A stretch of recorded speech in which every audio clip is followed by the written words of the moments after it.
Hello, I'm the Radical Centrist and I'm an ex-belief addict. Hello, this video is about how certain beliefs are addictive. You probably understand how you rationalize drinking too much. You go, oh, just one more drink. Well, so too will your brain choose to believe things that make you feel good in the moment. Why don't we make the choice just for instant gratification? How come we don't just constantly just shove as much chocolate in our mouths and jack off as much as we can? Because we think there's a sense of meaning and purpose that's more important. You know, people say there's nothing heroic about smoking weed. Like, I heard this heroic story about a guy who fell off a mountain and he broke his leg and he had to climb over another mountain in order to reach humanity.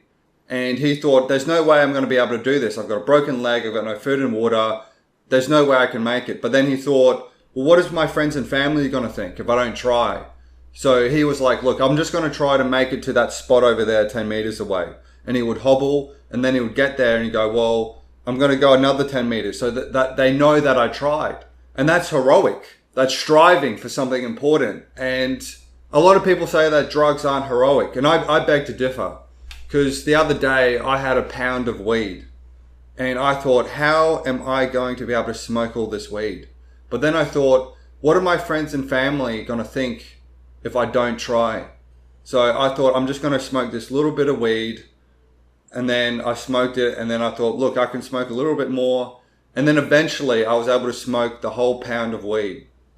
As human beings, we have an amazing ability to rationalize instant gratification. Like, how many times have we drunken too much and we've gone, oh, I need a drink, I've had a bad day. And then the next day you'll be going, well, and you'll be like, I'm having a great day, I think I'm going to have a drink. Like, you'll just rationalize anything. Like, they always catch those right-wing Republican dudes that are really anti-gay and anti-gay marriage having sex with men. And I wonder if they do the same kind of rationalizations that you do for instant gratification. Like, if they go, oh, this is my last dick, I'm going to quit tomorrow. Oh, I've earned this dick. Look, if I didn't suck this dick, someone else would. So I'm going to take one for the team and stop other people from sucking dick.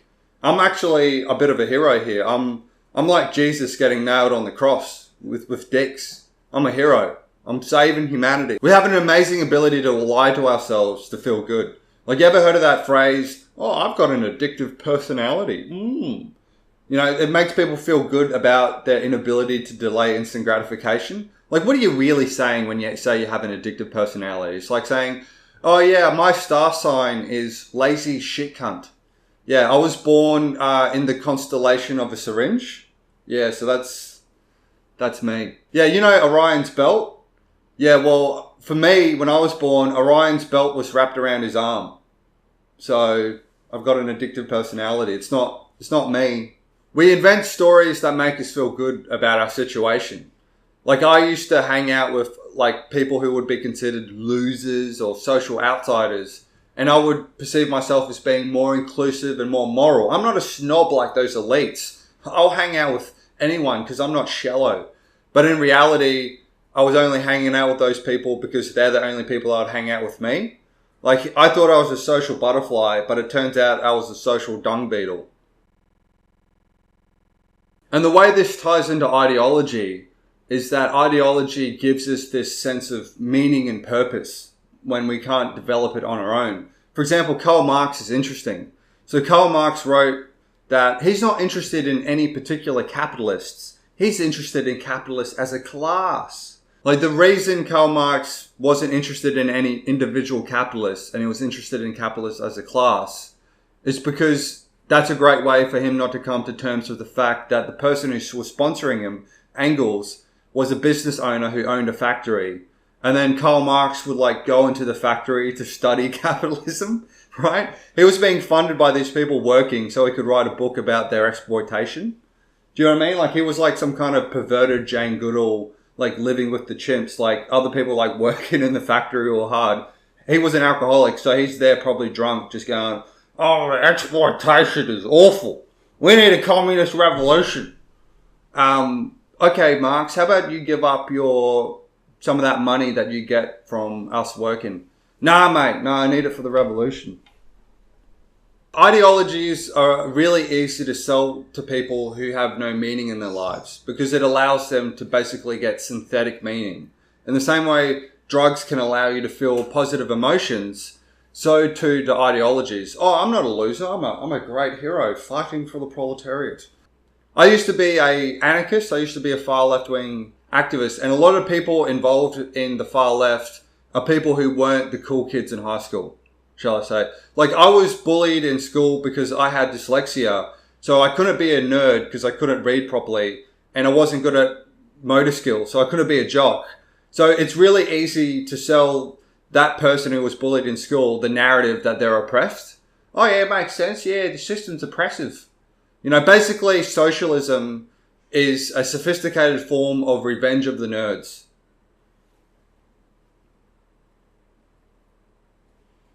I like to think of ideology as like a form of unconscious cosplay.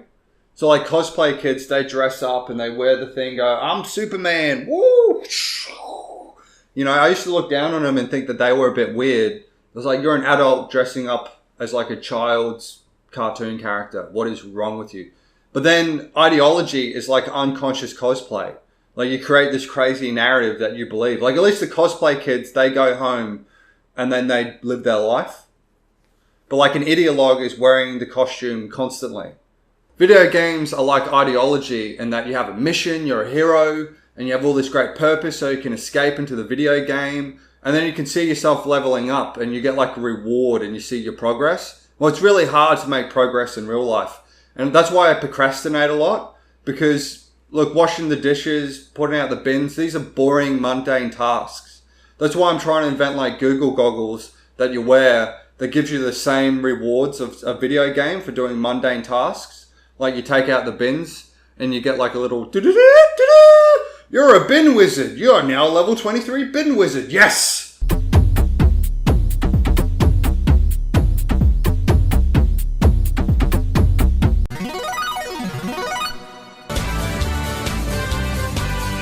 Like, I'm not judging anyone. Well, I am, but judgment can be good sometimes, you know? Like, we need a little bit of judgment to motivate us, I think. Like, no one needs a personal trainer. Like, everyone knows how to do a push-up and run around the block. But people get personal trainers just to watch them, you know, and to judge them, to make sure they follow through with it. Because you don't want to disappoint the personal trainer. There's a thing called the panopticon, where there's a guard tower and you have prison cells all around the guard tower, and you only need one prison guard, and all the prisoners will behave better because they know there's a possibility they could be being watched by the prison guard. And I think we need that for like a lot of men like me, a lot of losers who procrastinate too much. Our bedroom should only have 3 walls, and we should all be around a guard tower with like a really hot chick in the middle. That way we don't procrastinate. Instead of watching YouTube, we'll be doing like sit-ups going, yeah, she could be watching right now. Yep, this is totally what I would do if she wasn't here. Like I've got a motivational poster at home. It's like a picture of a beautiful woman. And then underneath is like a picture of a dude sucking his own dick. And it says, want to be with her? Don't be this guy. We want to impress other people. We want to present an image that's likable and worthy to other people. And that's how you get societies becoming totalitarian nightmares, because everyone takes on the ideology and then everyone's trying to impress each other. People are like, look how many Jews I'm killing. Huh? I'm good. This is the value structure we're all following, right? Yeah? But the goal is to be able to delay instant gratification for a higher purpose, and to not just be a inauthentic being reacting to a crowd that will validate us. And that's the struggle. And that's why so many cultures have this motif of sacrifice. Like in Abrahamic traditions, you have the Cain and Abel story. Abel makes the right sacrifices. God blesses him. Cain doesn't, and he gets resentful and he kills his brother.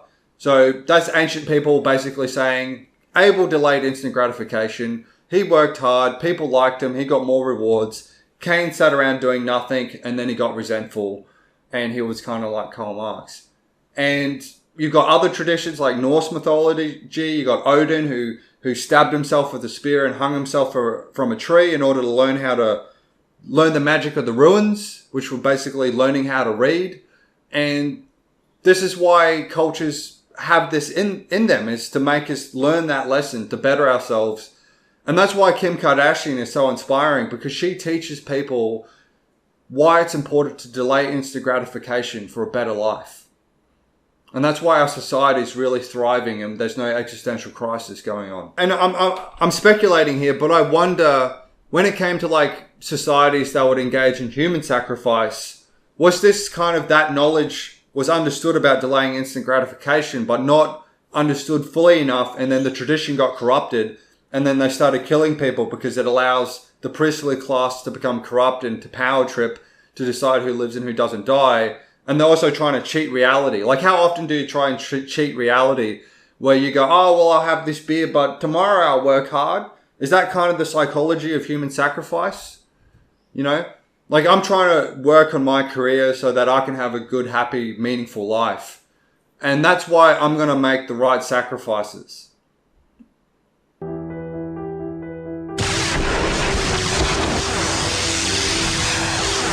Thank you for watching. Shane Hunter is doing a stand-up comedy show called Blaze Against the Machine, which will be at the Brisbane, Sydney and Melbourne comedy festivals. For that event, please look in the description of this video. And also, Garrett O'Brien, a comedian, is going to be doing an interview with Shane about drug addiction and his suicide attempt. For those videos, please look in the description. Thanks for watching.